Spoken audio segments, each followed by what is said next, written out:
apakah boleh menabung uang ke bank yang tujuannya untuk pergi haji? Apakah boleh haji ikut pemerintah sementara ONH-nya disetor terlebih dahulu ke bank pemerintah dan uang tersebut dikelola oleh bank yang tidak jelas untuk apa uang itu digunakan, seperti untuk dibungakan dan lain-lain? Di sini ada dua masalah. Masalah yang pertama, menabung untuk haji di bank, bukan menyetor untuk naik haji ke bank melalui jasa pemerintah.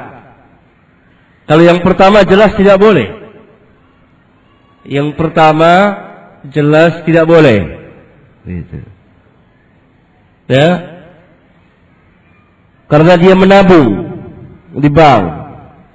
Tabung di tempat yang lain yang bukan bank. Ribawiyah.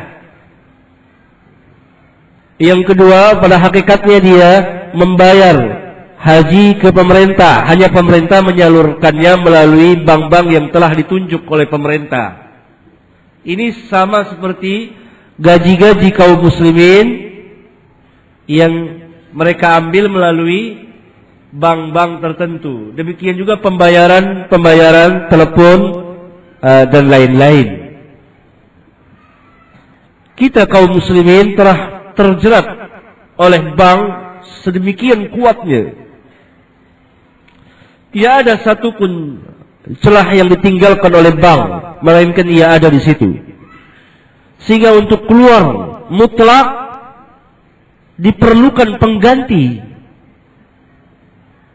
pengganti dari bank itu, atau yang sekarang dengan nama bank syariah.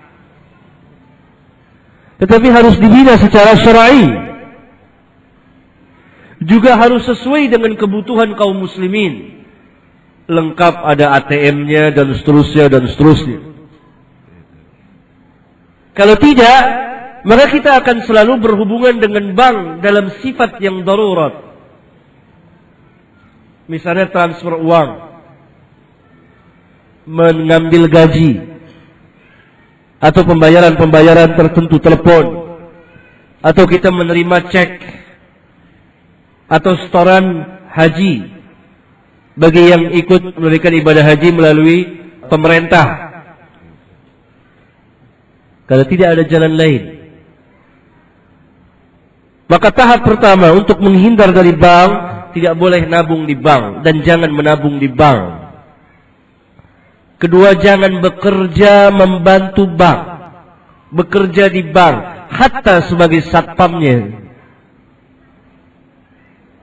Yang ketiga, mempersempit gerak perekonomian bank dengan mendirikan bank-bank syariah, bank-bank yang tidak ribawi. Yang keempat, menggerakkan kaum muslimin agar berusaha memutarkan uangnya dengan cara berdagang, umpamanya bagi mereka yang berdagang.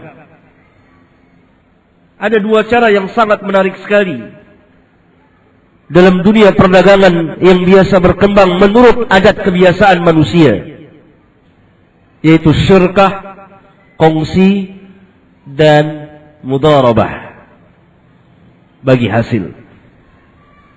Sebelum diutus Rasulullah SAW, cara seperti ini pun telah ada, karena muamalat itu adalah yang biasa terjadi di antara manusia.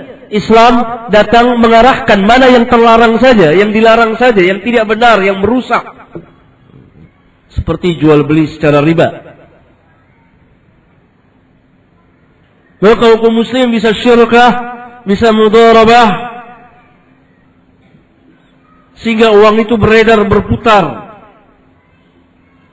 Sekarang pasar tidak dikuasai oleh kaum muslimin.